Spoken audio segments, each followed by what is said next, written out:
Mga kasayan, meron lang tayong i-guide na nagkabit ng headlight. Nagkabit ng headlight, hindi gumana. I-guide natin ha. Yan siya kasayan ha.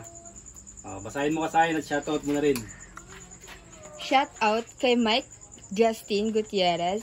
Kasayan, pwede ko po ba makita yung pagkakasunod-sunod ng wiring? Hindi ko po kasi matukoy kung anong kulay ng mga wire yung para sa ilaw. Di po kasi gumana, may mali ata sa pagkabit ko. Sana mapansin. Nag-comment siya sa videong paano palitan ang headlight ng Motorstar 125 gamit ang headlight ng TMX 125. Ganito ang gagawin natin kasayan ha. Bali ang gagawin natin pag magpapalit kayo ng headlight, kahit anong ilaw, kailangan muna natin siyang i-testing para malaman natin kung yung kakabit ba natin ay okay. Baka mamaya ikakabit natin kahit tama yung pagwa-wiring natin, hindi naman pala gumagana. Ganito ang gagawin natin ha. Punta tayo sa may battery natin. Ito siya ha. Ito yung headlight natin. Ito yung ground. Ayan yung ground na yung kulay green. Ayan yung ground natin ha. Yung kulay green ha.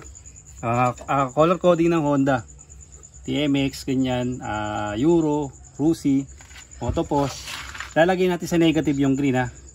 Tapos, etong kung meron kang park light, unahin natin yung park light ha. Yan yung kulay brown. Dikit lang natin dyan ha. Hanapin lang natin yung top.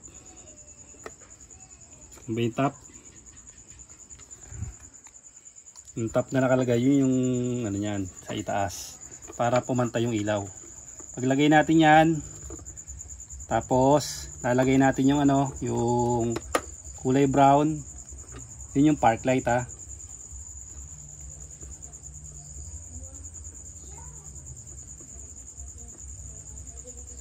Ayan.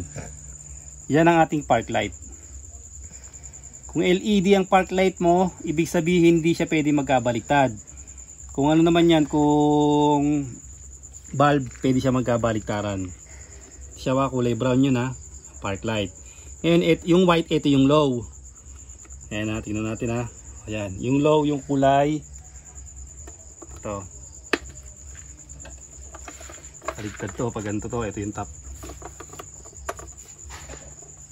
Yung white nito, yun ang low. Ayan. Itong yellow, yung high ha. Ito yung tapos ayun siya, white, tapos white tsaka yellow ha.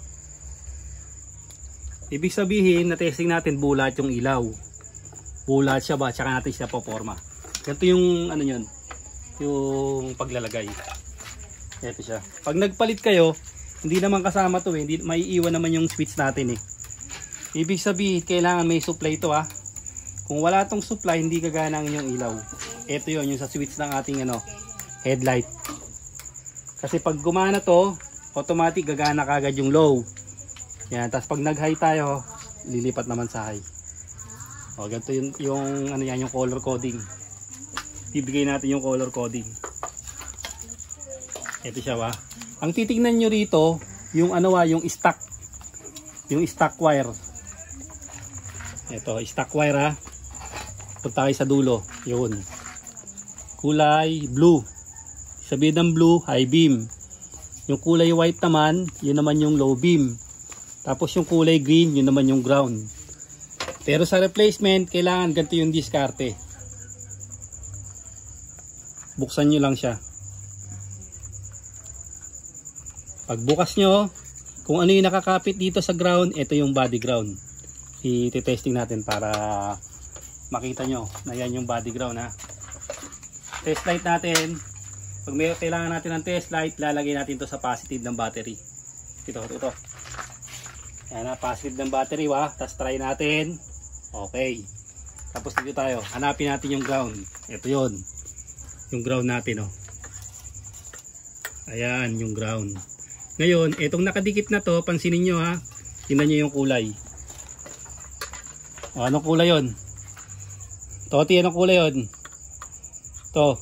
Green. O, green. Ibig sabihin, green yung ating ground na. Okay, green ang ating ground na. Huwag kayong magkakamali dyan. O, yung green na yan, pwede yung ilagay sa body ground, pwede yung ilagay sa solid green. Pag diretso natin yan, ito, pag diretso natin yan na, ito yung kulay green, oh. Ito. Ayan, yung kulay green natin. Yan, yan yung ground. Tapos, ito naman yung ano natin, yung low. Yung low natin, ito. Pag tina-slide nyo yan, kailangan nakabukas to. Yan, nakabukas to ha. Ito yung kulay white, ito yung low. Ilalagay naman natin sa body ground tong ano natin, test light. Ito ha, ilalagay natin sa body ground ha. Yan. Tapos ito yung negative natin ha. Ito naman yung low, ayan, low. Kulay ano.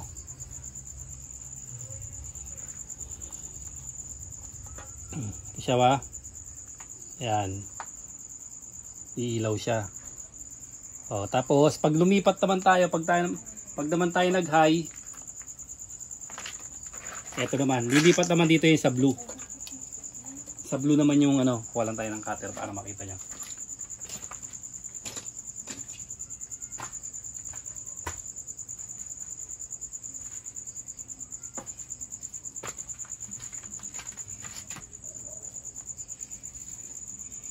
Pagka naka-high na siya,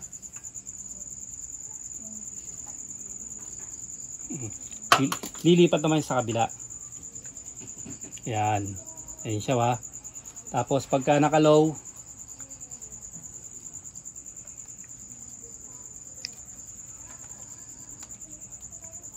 ayan siya. Okay, ito ay yung white at saka yung blue. Ito kasi kahit magkabaligtaran to.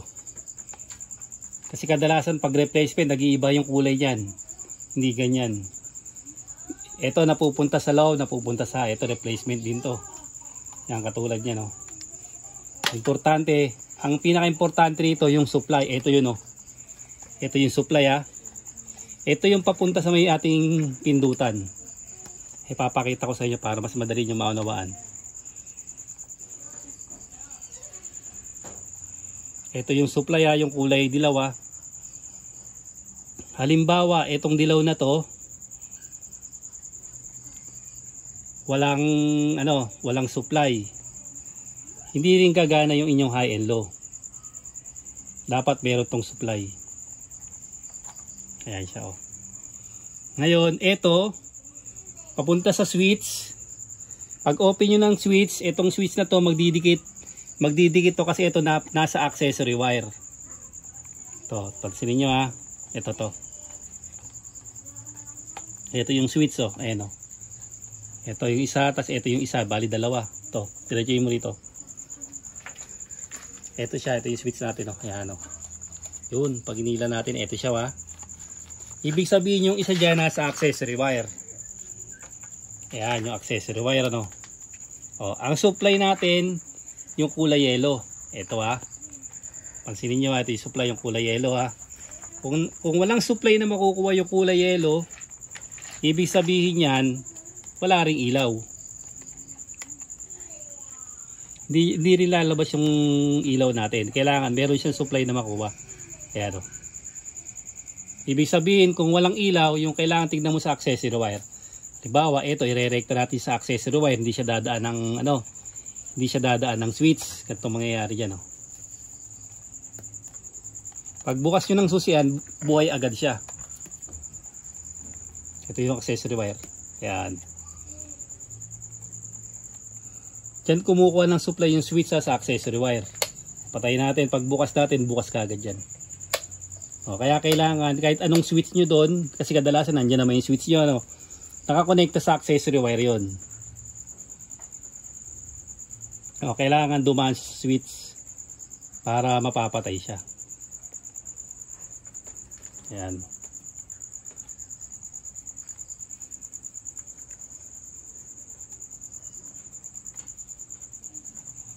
Pag nakadaan sa switch na mapapatay natin yan. Matandaan mo kasayan, ganito lang ha. Ang hahanapin mo lang yung yellow at saka yung white. high and low. Tapos yung kulay green, yan yung ground. O pwede mo rin ilipat yan sa body ground, pwede rin. Sa body ground mo ilalagay yung kulay green. Ito, pagka nagkabaligtaran to, pagpalitin mo lang siya. Etong white at saka yung blue. Halimbawa, baliktad lang yung high and low mo. Kadalasang sakit naman ng ng replacement. Pag bumaliktad lang yung high and low, anin mo lang yung etong yellow at yellow at white lang ang babaligtarin mo para makuha mo yung Ngayon, kung baliktad pa rin yung ilaw mo, sa wire siya, sa wire. Yung mismong stock wire ang babaligtarin mo para makuha mo yung yung high and low ng tama. Yan, katulad yun. Ganun lang kasaya na sana yung nakatulong to sa nag-comment sa atin. Basta hanapin mo lang ditong kulay, green, blue, tsaka white. White, low, blue, high, yung green, ground. Tapos kung meron kang park light, brown. Ilalagay mo lang din sa sa brown. Hanggang dito lang mga kasayan. Salamat sa panonood.